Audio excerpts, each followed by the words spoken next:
critical illness, and then, and in the worst case, loss of life. So all of that is around us. We're surrounded by those stories. We are impacted directly by those tragic losses of life and circumstances. And it is incumbent upon us to find ways to survive and to thrive in this moment and to be a support.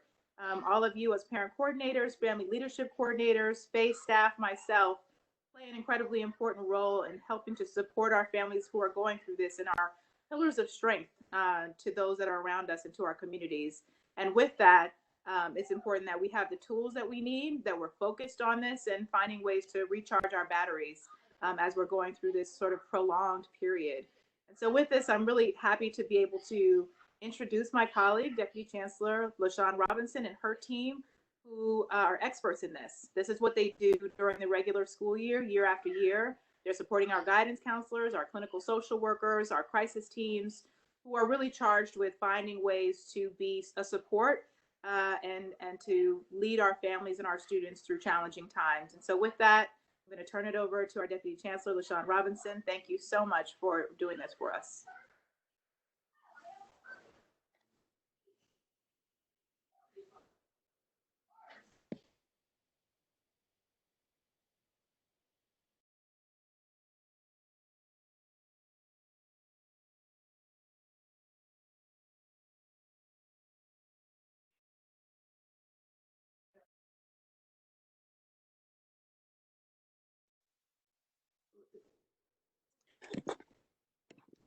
Deputy Chancellor Robinson, I think some folks are having problems hearing you.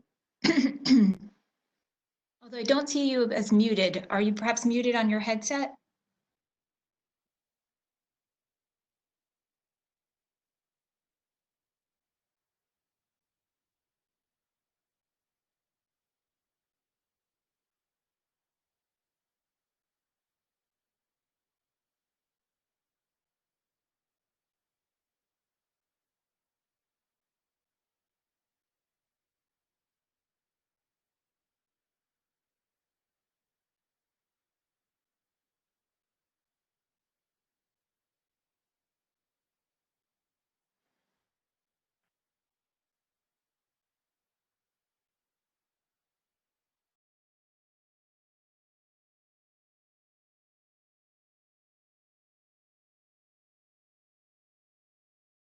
All right, while we work on getting DC Robinson her audio, if it's okay, I'd like to pass it over to Kenyatta to get us kicked off.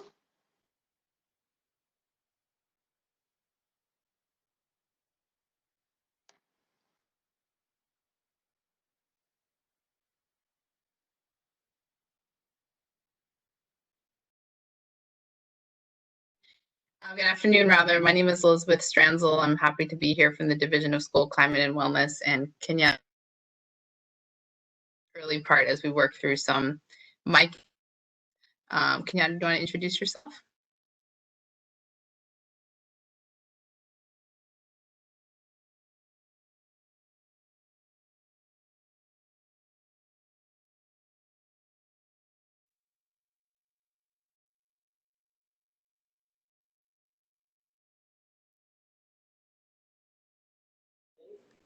I think we're having some issues with Kenyatta's mic as well.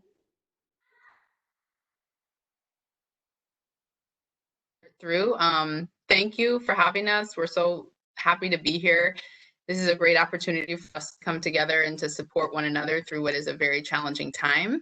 I'll take us through a little bit of the introduction that Sean had started, and then as we work through the tech, I'm sure other members of the team will be happy to jump in as well. So I work on the central team for the Division of School Climate and Wellness alongside Deputy Chancellor Robinson and my colleague Kenyatta Reed from the Office of Safety and Youth Development. We're also joined today by several other colleagues.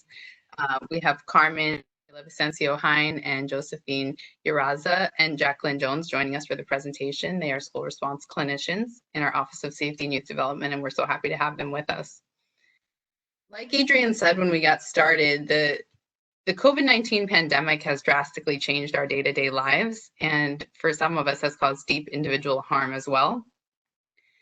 Before we begin, I just want to allow a moment of silence for us to acknowledge some of the loss that we've experienced and just the weight of this situation. So let's just take one moment of silence before we continue.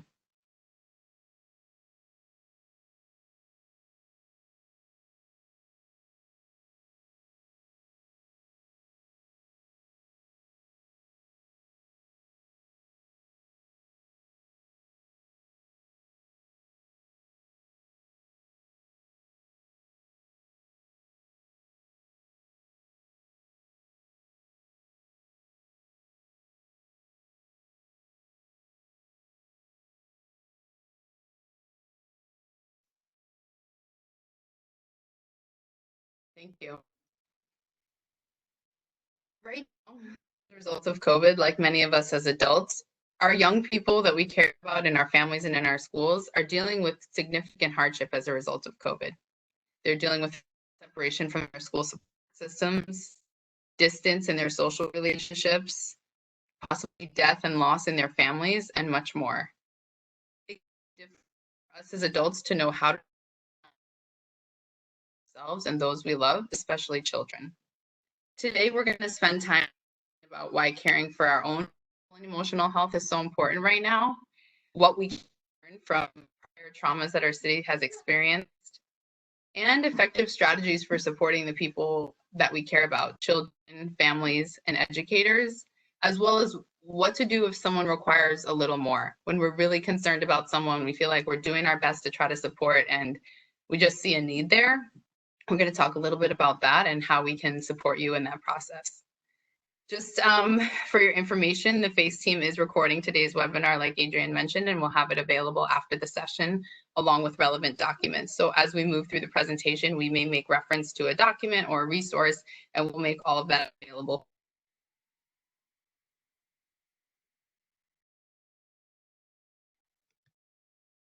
So we're going on to the next slide. I want to begin by talking a little bit about the work of our division. So as focus is on the social, emotional, physical, and mental wellness of the DOE's 1.1 million students. Our work every single day is about care of the whole child and care students as people. It's honoring their humanity, it's taking care of them as individuals, and caring for communities and schools as well. So Deputy Chancellor Alshin mentioned this includes oversight of school counselors, school social workers, and really frontline staff that are doing this work all year round. And we know that that work is extremely important all of the time, but especially right now. The only way that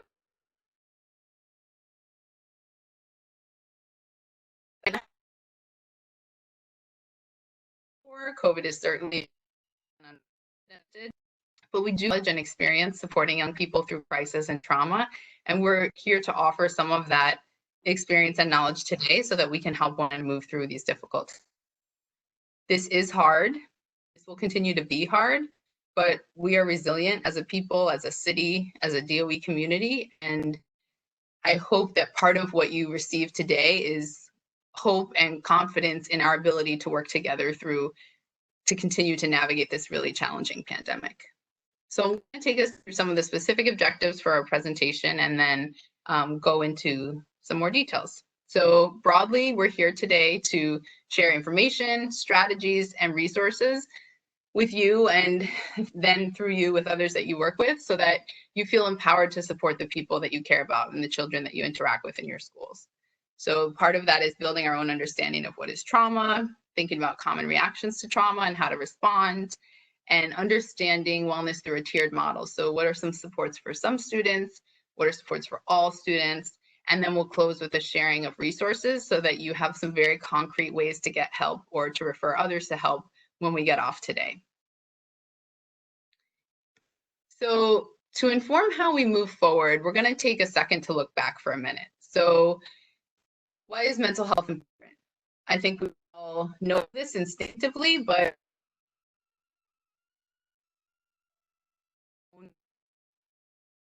to in a crisis is so important. So we can look to events like September through and learn from the ways that it impacted children in the past and what was effective about supporting them. Both traumatic events that caused deep harm. And at that time, many people couldn't envision a path. But we're here, and thankfully can learn of that time to form our response in this situation. So I'm going to talk on the next slide about some specific research from 9/11 that can help inform what we're trying to do today. So there was a study that was conducted by a research organization with over 8,000 students.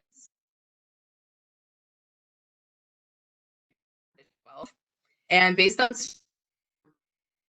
the results of that were really significant, even as a mental health professional and someone the real in communities as a result of something tragic, particularly as it relates to their mental health.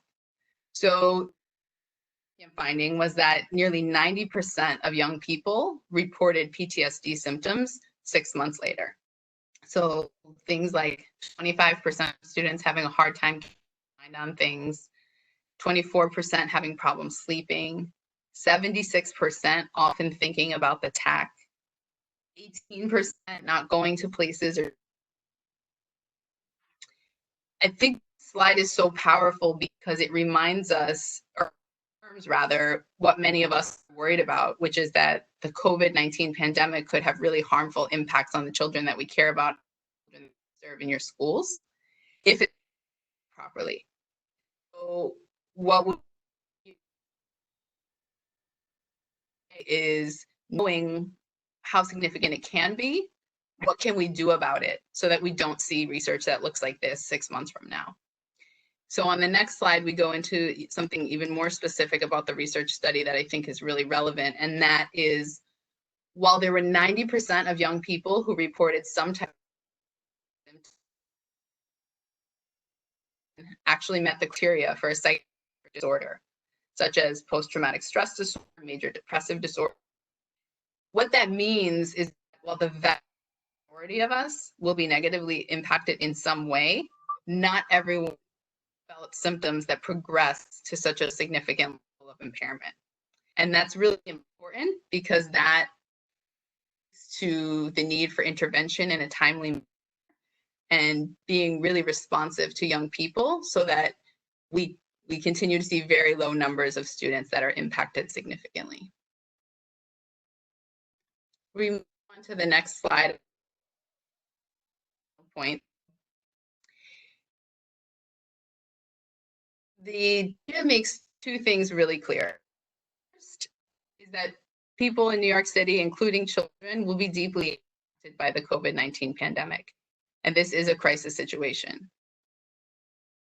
It's clear if we show up to support young people will have a significant impact on their long-term well-being. Today, we're going to talk about the data that I just mentioned and use people. In any crisis comes opportunity. This is an opportunity to center the mental, physical, and emotional wellness of our children. It's about putting our humanity first and really caring for as a city. This is a time, but there are really practical steps that family members, parent coordinators, school staff, and community members to support our students. And we're going to that now. I'm going to pass it to my colleague, Kenyatta Reed, who's going to take us through some specific things we can do. Thank you, Elizabeth. I hope you all can hear me. I apologize for these technical difficulties.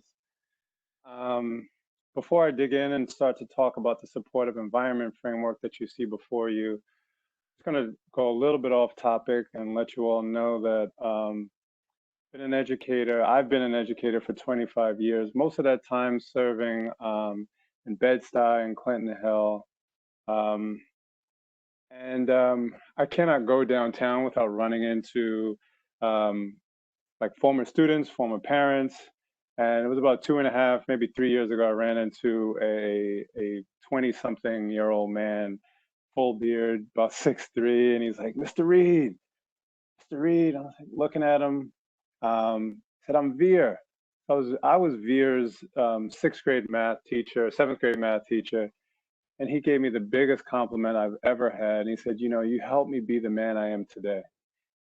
And I'm saying that because when myself and my children and a lot of us, when we think back on our education, many of us don't remember like the mathematical algorithms that we were taught or like the elements on the periodic table in chemistry. But we do remember the teachers that we had critical relationships with. We do remember those people who really, really cared about us, who supported us, who pushed us to be our best.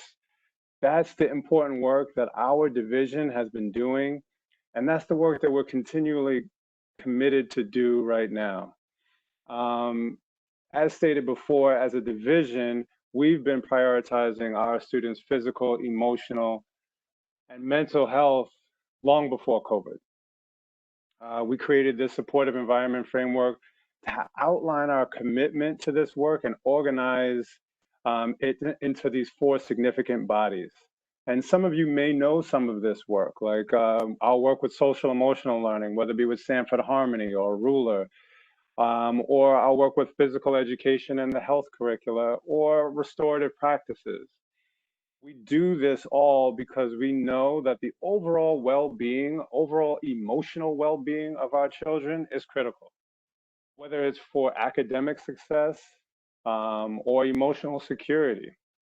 And that's why we broke it into these 4 components: safety and restorative approaches to behavior, collaborative and trusting relationships, equity and student voice, physical and mental wellness.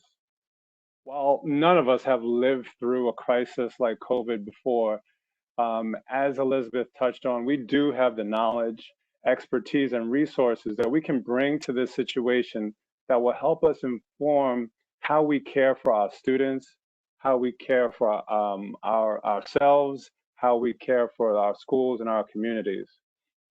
So like pre-COVID, our priority is on creating that safe and supportive environment. And that support includes our children and ourselves' physical, mental, and emotional wellness. Although we are all not physically in a school building, our focus remains the same.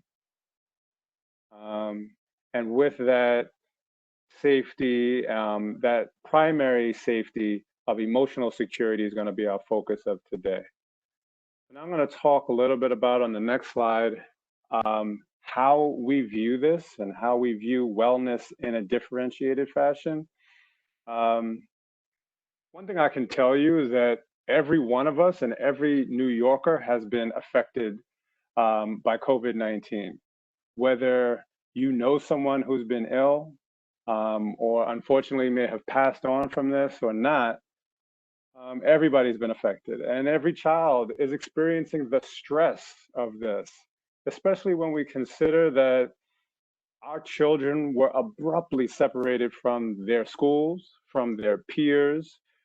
Children cannot go outside and freely play. They're disconnected from their friends. And many of our children are experiencing challenges with remote learning. Knowing that very real truth that every child is affected by this international pandemic, we are emphasizing that all students will require some level of wellness support. Now, this may look different. It may look like small group advisories 2 to 3 times a week. It might be morning check-ins. It might be mindful moments throughout the day, or even yoga and meditation classes like some of you have done in the past. These types of support, they typically work and are good enough for about 80% of our children. But we also know that some of our children will need more than that universal support that we can provide. So that might mean group counseling sessions, such as like bereavement counseling, or something of that nature. Roughly about 15% of our children will need this level of support. And then a few more of our children will require even more than that, which is typically in the form of an individualized care and support. But no matter what our approach, it must be unique to the individual needs of our children. And in schools, we refer to this system as a multi-tiered system of support. And this is a system that the mental health field has used for years, and it's something that we have adopted as a division and as a department. So today we're going to talk about these strategies that are effective for everyone, and also targeted approaches for individuals that may be experiencing greater difficulty. And also we'll talk about how to recognize when an individual may need a little bit more support. So what do we know about trauma? Well, as was mentioned earlier, we know the negative impact that Hurricane Sandy and 9/11 has had on the people of New York City. But now we're going to take a deeper look at the science behind what can happen as a result of trauma, and if people are not supported. So this is going to be important because it's going to inform how we respond in this moment. Many people are discussing the personal and collective impact of COVID-19 on our society, and they're using this term trauma to refer to what we're experiencing. And in reality, the term trauma refers to not only the event that happened, but the way we experienced that. And I'll give you an example. On July 2nd, 2017, I lost my mother-in-law to a 7-week battle to pancreatic cancer. And I have 3 teenage daughters, all of which who had different relationships with their grandmother, but all very close. So they had the same event that happened in their life, which was the loss of their grandmother, but they all experienced it completely different. And that, in essence, in like my small family nutshell, is the same thing that's happening for us. Like, we're all experiencing this, but this event, but the way we experience it and the way we digest it is going to be completely different. All right. So although we're all living through this, we're all living through remote learning, we're all going through social distancing restriction, we are not all experiencing it the same way, or we're not all being emotionally affected the same way as well. So this relates exactly to what we discussed earlier with the 9/11 research. So now I want to talk a little bit about the neurological impact of trauma. So a frequently referenced trauma study is called ACEs, which looked at adverse childhood experiences, or NACE. And NACE may include things such horrible things such as experiencing domestic violence, a tragic death of someone close to you, or even a separation from a caregiver, and the impact of these experiences on different people. What the research found was that exposure to an ACE can result in disruptive neurological development, changes in cognitive, social, and emotional functioning. It could lead to the adoption of risky, unhealthy behaviors, or even physical health changes. Like in the 9/11 research, they found that not everyone exposed to an ACE will experience that entire range of impact. So what's critical to know is that an individual's access to high quality interventions can change the mental and physical health outcomes of an individual significantly. So what we're looking at right here is a slide of the visual image of the neurological impact of trauma. You will notice that the brain of the child who has experienced extreme neglect is not only smaller, but has larger dark spots.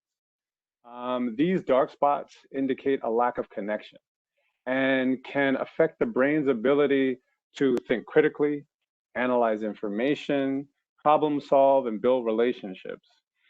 All of these functions we know are necessary for academic success, but more importantly, overall life success.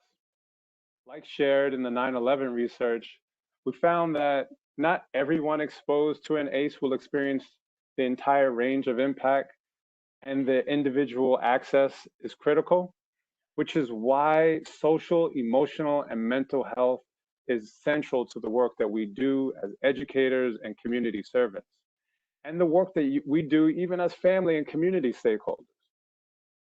As you look at the slide, I want to inform you that it's not hopeless, not even for the child of the brain on the right. The effects are reversible with proper care. Brain plasticity, resilience, and effective mental health treatment give us hope. With the right tools, our children do not have to experience negative outcomes. I share this to say we must begin to address the traumatic effects of COVID-19 now. And with that, I'm going to pass it off to my colleague, Elizabeth Stranzel. Thank you, Kenyatta. So that was a lot of information. Some of it might have been difficult to hear. As I mentioned at the beginning, when I looked at some of those statistics for the first time, it was a lot. And even in preparing for this, we struggled with, this might be a lot for people, but we really wanted to equip you with facts and research and also hope and information into the type of work that we do to say, okay, we know this can be challenging, but we're here to help you answer what I think is the reason that the question that many of us want to answer, which is, okay, so what do we do about it? I see people in my family, in the schools that I support that are having a hard time. How do I support them? How do I care for them? And so thankfully, there's a lot of research in the field of mental health and wellness that we can lean on here. And although the DOE, like I mentioned, has not lived through COVID before, we do have extensive experience supporting young people with trauma and mental health. And we're here today to go through some of those specifics so that we can get that information to you, help you and the families that you work with. So despite knowing that there definitely will be impact, exactly how children will be impacted and to what degree, like Kenyatta mentioned, that's individual. So it's not always immediately obvious who's struggling and who's not struggling. For some children it is. So for some children, you will know right away something is wrong. This is a child that's hurting, a family that's hurting, and I want to get them some support. And for other children, it's less obvious. So for that reason, we're going to spend some time today going through what are some common reactions, even if it looks a little different across one child versus another or one family member versus another. Research does give us some information about common reactions to trauma so that we can recognize when someone might need some help and so that you can know what to look for with your own children in your own community. So we're going to go through some of those details on the next slide. So the 4 most common reactions to trauma are what you see on the screen here: re-experiencing, avoidance, changes in reactivity, and changes in cognition. These 4 categories represent common reactions to stress and trauma. So not everyone who demonstrates one of the characteristics on this slide is going to meet the criteria for a mental health disorder. What really we want to be looking out for are things like, how intensely is this happening? How long is it happening? How abrupt are the changes? So some of these things may be more familiar, others not as familiar. So we're going to unpack a few. And then as we move on, we'll talk about, so how do I know if this is someone who needs more help or if this is just a normal reaction to a very abnormal situation? So some are a little more self-explanatory. Fatigue, tearfulness, being very sleepy, that might be something that's really easy to recognize. Some of the things that may be less familiar are the term re-experiencing. So that refers to like a replay of something that was very difficult or challenging. So this can come in the form of nightmares, where the person is having nightmares about an event, replaying it in their head, thinking about it over and over again. The reason that we point this out here and talk about it is because it really speaks to the need to limit media exposure.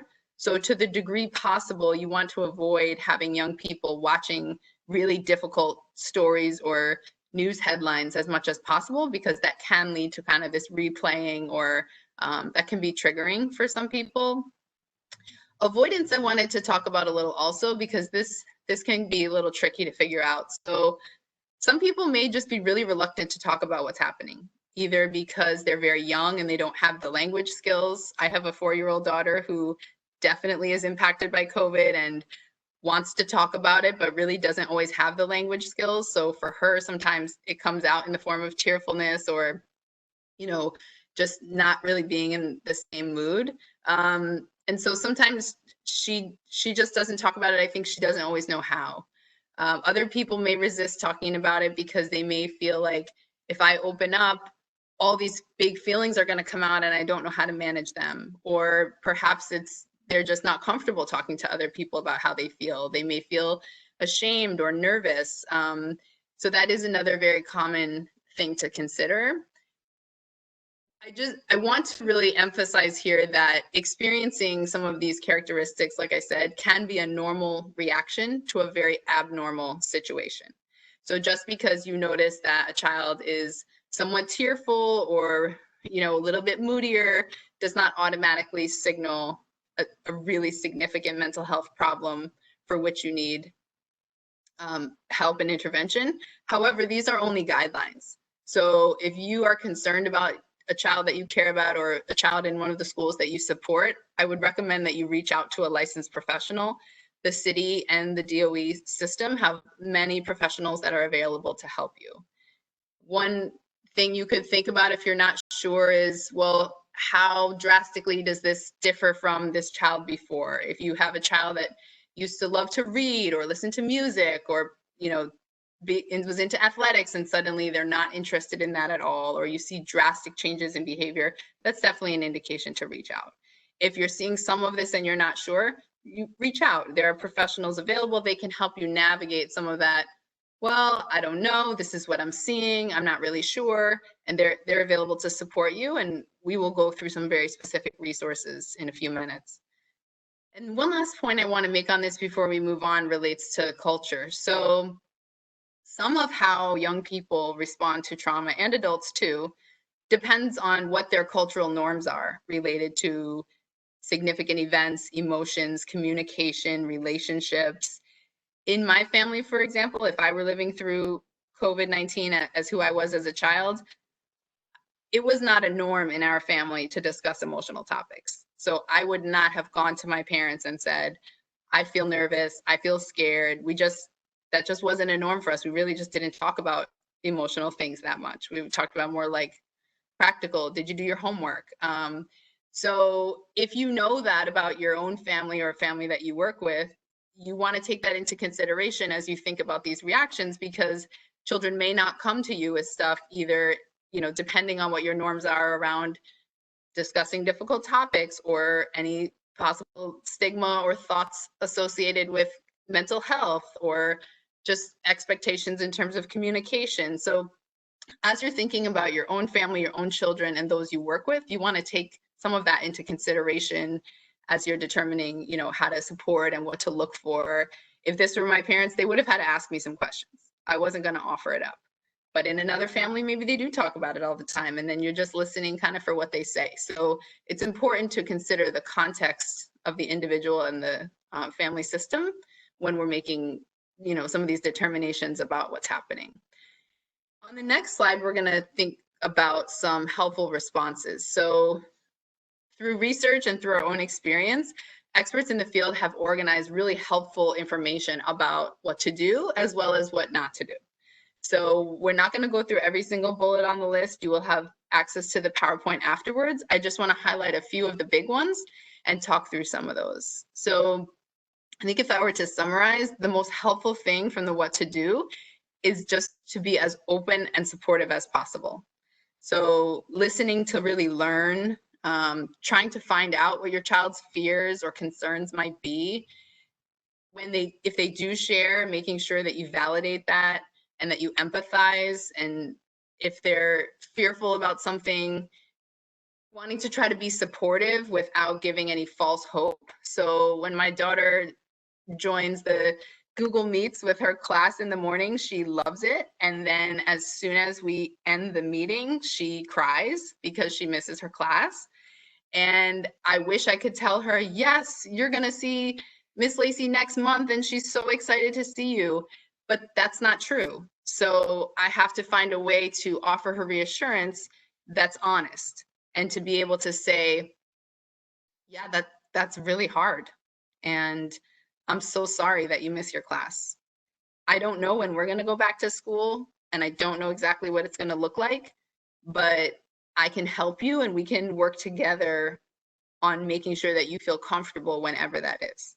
So, you know, to the degree possible, of course you want to support your children, and of course you want to be hopeful And we do have reasons to be hopeful. We know that this will, pass at some point. We have resources to support us along the way, but we just really need to be honest. And kind of related to that, sometimes as parents, we want to say like, oh, it'll be okay. Don't worry about it. It's not a big deal, but that can minimize and that can shut down a child if they feel like we're not honoring the experience that they're having with it. I would encourage you really for your own children and as parent coordinators to start with the school principal or your child's principal if you're wondering about like what resources do we have access to in our school, how can I direct families, how can I care for my own child. We shared some information as recently as last week in our principal newsletter about some of the resources that are available. So if that hasn't made its way to you yet, definitely inquire, and then hopefully that can empower you about just kind of what else might be out there to support you. It includes things like how to talk to children about COVID and other helpful strategies for young people. We're going to go through one more specific example on the next slide that I wanted to show of a helpful resource of things to do and not do. So there's an organization called the Coalition for Grieving Students. Their website's at the bottom of the screen and we'll share it afterwards, that has really helpful and very practical tools. So on the previous slide, we talked about general guidelines of do's and don'ts. This table actually gives you sample responses of what to say and what not to say. So we'll go through one quick example, and then you can, if you're interested in something like this, you can find this on their website. So for the first one, what's something not to say would be, oh, I know just what you're going through, because we don't. We're having our own experience of COVID as adults, and our children or children and families we work with, they're having their own experience. We can relate to elements of it. Certainly there's ways in which we all experience some of the same things, but I think we do this in an attempt to be helpful. Oh, I know just what you're going through feels like supportive, but actually that can kind of shut kids down. So framing it as more open-ended can be helpful. Something like, can you tell me more about what this has been like for you? Or would you be comfortable sharing? Leaving it open kind of gives the space for children to share their experiences, and then we can then respond according to what they share. And they may share things that we didn't expect. So that can be really helpful. So that was just one example, but if something that's really super practical like this would be helpful for you, I would encourage you to check out their website. And I'm going to turn it back over now to my colleague, Kenyatta Reed, who can take us through some even more helpful strategies around wellness. Thank you, Elizabeth. So, as we stated, we're all going through this together. I want to talk a little bit about stress management and wellness strategies. This is going to look completely different for all people. Some strategies that people use will include reading, hobbies that are going to be healthy distractions. Some people may journal, blog, do art or music. Even using the appropriate and respectful humor may help. You could do relaxation techniques, mindfulness. I can tell you that in my family, we've adopted many different things. Like I stated before, I have 3 daughters. My oldest one, her freshman year in college was cut short, and she started reading the Harry Potter series, which if you knew her, that would be a tremendous shock because she never read it before, couldn't stand it, and she's really into it now. They're also doing, as a family, we're doing a 30-day workout challenge. And, and there's a lot more baking that's happening in my household. These are all things that we're doing for just stress management. And I have to say and emphasize, it's going to look completely different, like for everybody.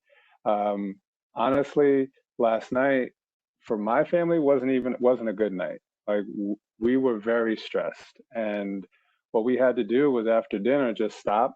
We put our masks and gloves on, and we went on a half-hour walk, just as a wellness strategy, just to get out and walk for a half hour together, because this is tough.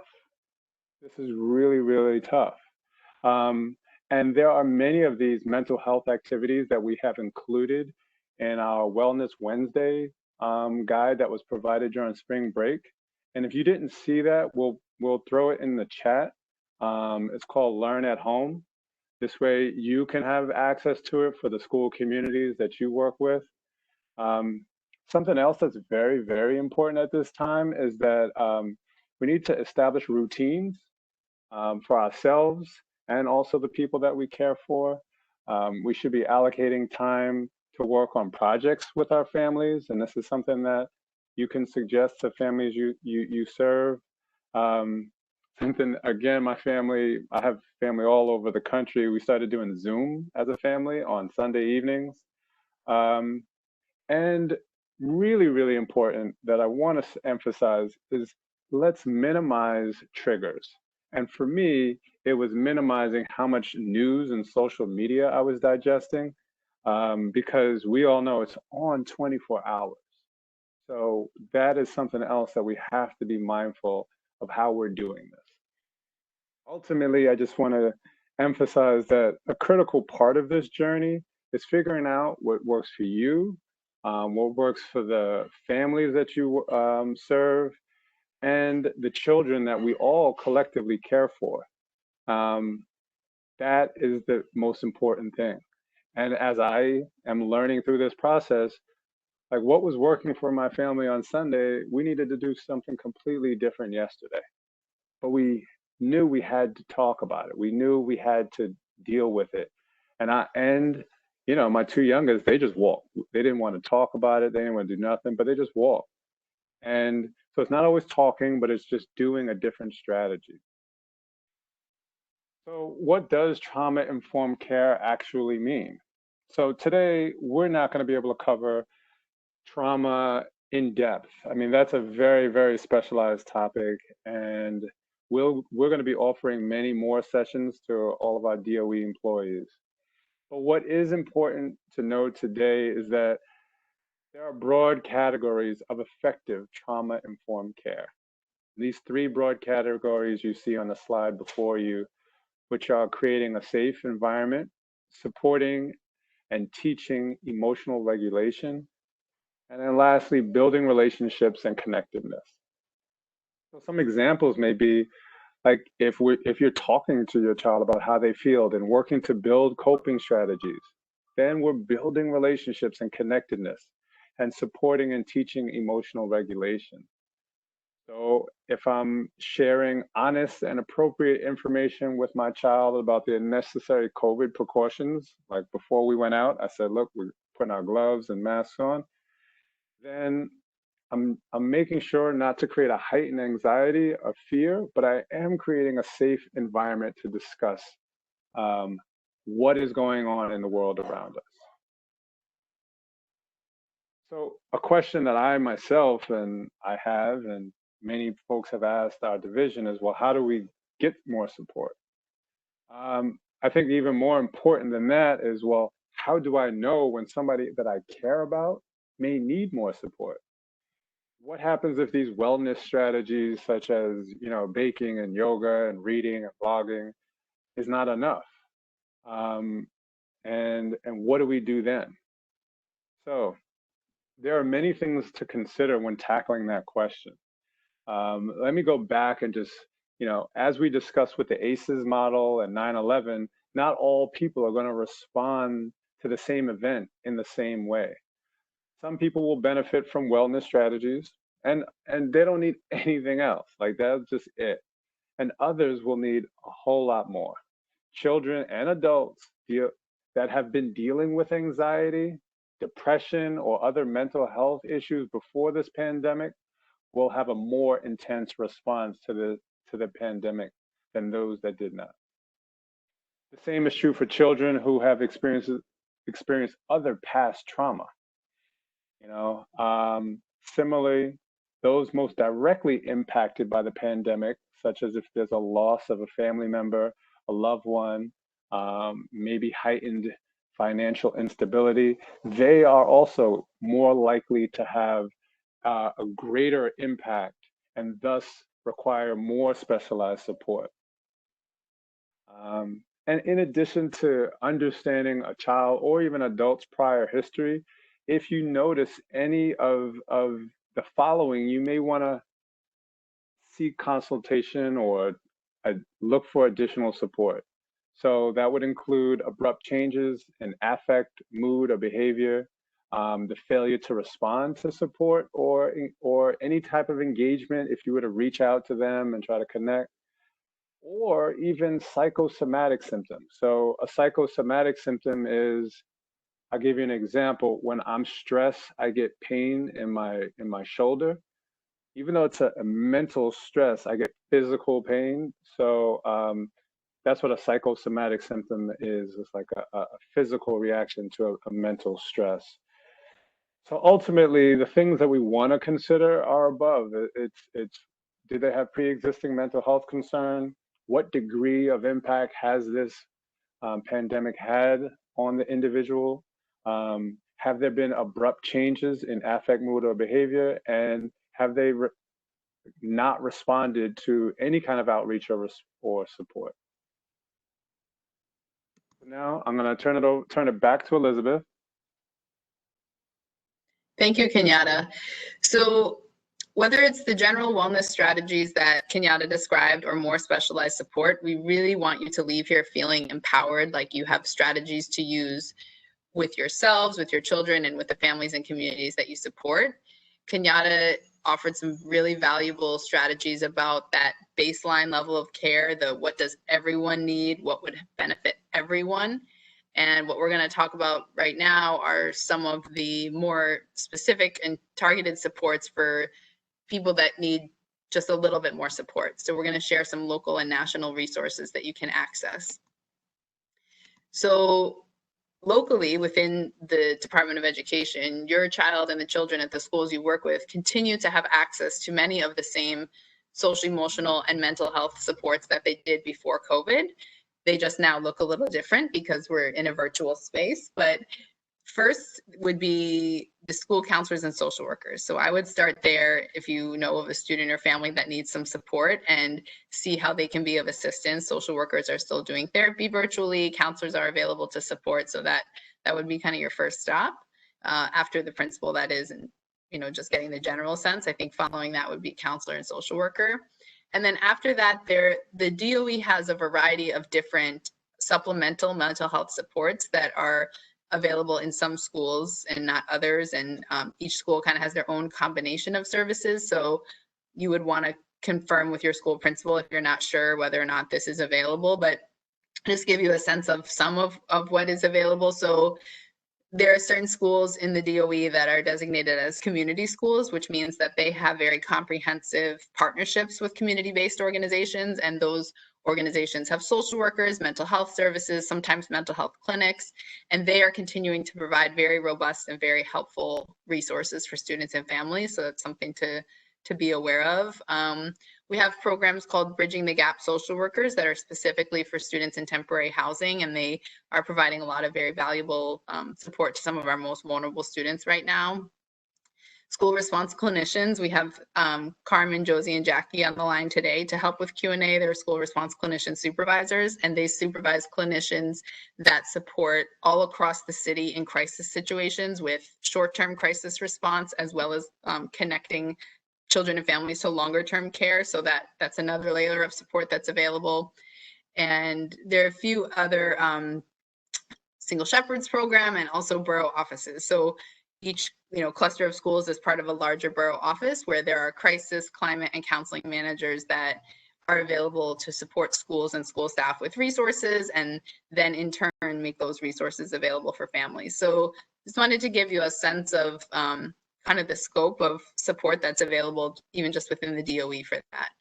And on the next slide, I'm going to talk about something else that's valuable within the DOE. So prior to COVID, the DOE made really significant investments in social emotional learning and mental health through expanding programs like Sanford Harmony, which you might be familiar with, or Ruler. Those are both elementary school social and emotional learning programs. We created and expanded a health ed curriculum that includes social and emotional learning lessons, hired school response clinicians that I talked about, expanded our restorative justice work.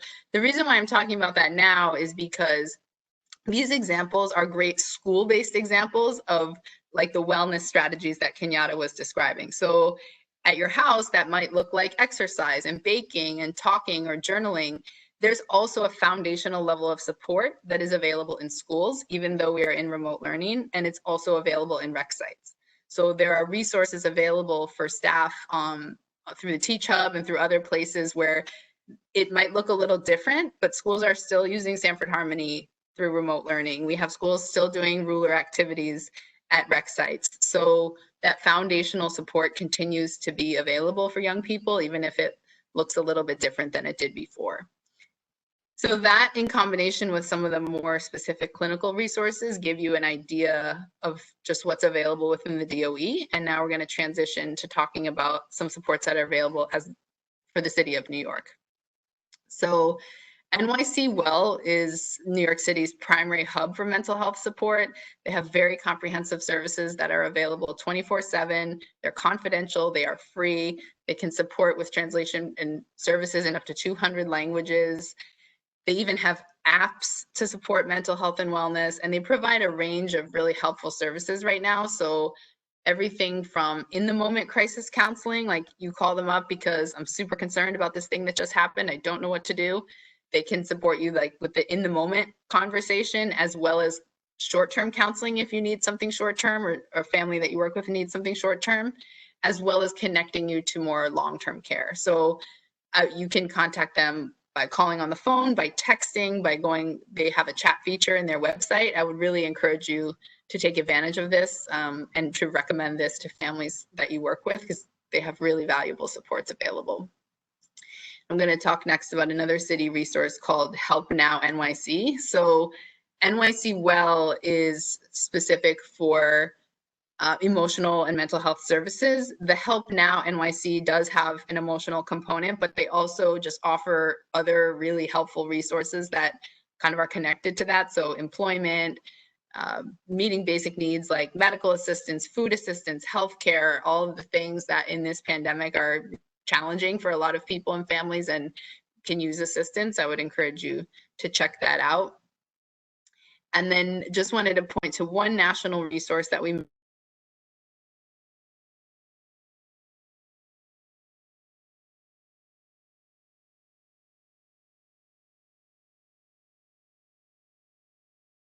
just pull up. If we go to the next slide for Coalition to Support Grieving Students, there we go, yep. Grievingstudents.org is a super helpful resource. They have a lot of information on their website. This is where you can look for those tools like what we showed earlier of what to ask, what not to ask. They have the table that we looked at and really a lot of other supports that are super helpful. So if you're looking for that, I would suggest that you check that out. And then lastly, before I turn it back over to my colleagues, I wanted to talk about another really important aspect of this situation that we're in right now, and that is adult self-care. So one of the most challenging things about COVID for parents and for caregivers, as well as for support staff that work with families and caregivers, is figuring out how to possibly juggle all of this at once. It is a lot. As someone who is working from home, homeschooling, parenting, trying to do all the things that I was doing before, it's a lot. And I know that it's a lot for you and for a lot of the families that you work with. And I want you to know that as a system, we are not only concerned about the well-being of children, but we're also really concerned and want to support the well-being of staff members and adults and families too. And part of that is helping adults understand what does it look like to do self-care during COVID? Because we know that we have to be strong and emotionally well to support the children that we care about. And that's going to look a little different than before COVID. So self-care when we didn't have to physically distance might have meant a night out with friends, going to the beach, maybe getting your nails done, doing something fun. We can't do those things now, but that doesn't mean we can't still make self-care a priority. So some of the things that I've been doing that are helpful. So when we say make time for yourself, okay, it's not a day out. It's not, I'm not going to somewhere new in the city that I wanted to see or doing something in my neighborhood, but I have been trying to wake up 15 to 20 minutes before my daughter wakes up, or commit to staying awake at least 30 minutes after she goes to sleep, and trying to schedule things that I like to do during that time so it feels like it's my time. So I'll schedule phone calls with friends, I'll record a TV show that I like to watch, just something that feels like I'm really doing this for myself, that I can do safely in my house, and manage it with other things that I have going on. Just like as Kenyatta was explaining with wellness strategies, this looks different for everyone. So for some of you, that may not feel relaxing to call a friend for 20 minutes, but maybe there's something else that would work for you within your house where you can kind of structure like a set time, can be really helpful. I think also just never a bad time to prioritize healthy choices, especially now that our health, our physical health is so important. And what we know is that there's a very close connection between our emotional and physical health. Kenyatta mentioned psychosomatic symptoms, like trying to make as many healthy choices as you can is a form of self-care. So trying to sleep as much as possible, drinking water, exercising if you can do that safely in your house or in your neighborhood, these things are really, can be really helpful. And I think the last thing I would want to stress is related to being realistic and what some of our boundaries are. So we can't do everything exactly the same as we could do before COVID. We have to be a little realistic about what can I manage, what can I not manage. I just had to stop participating in a virtual volunteer commitment that I care about deeply, and that was a very difficult decision for me, but I couldn't do it anymore. It was too much. And so I really had to be honest about what are my limitations right now and how can I set boundaries for my own health and well-being so that I can show up for my job, for my child, for my family and the people I care about. So even if it's small and it feels like small changes and it's not exactly how it might have looked before COVID, I want to really encourage you to think about your own mental wellness and what can you do? What are the small steps? Who can you rely on for support? How can you make just even one thing happen per day that feels like you're investing in yourself so that you are then available to support those that you care about? So I'm going to turn it back over to my colleagues to close us out with some final thoughts before we begin to take question and answer, and just want to thank you for the opportunity. It's been a privilege to be here. Thank you.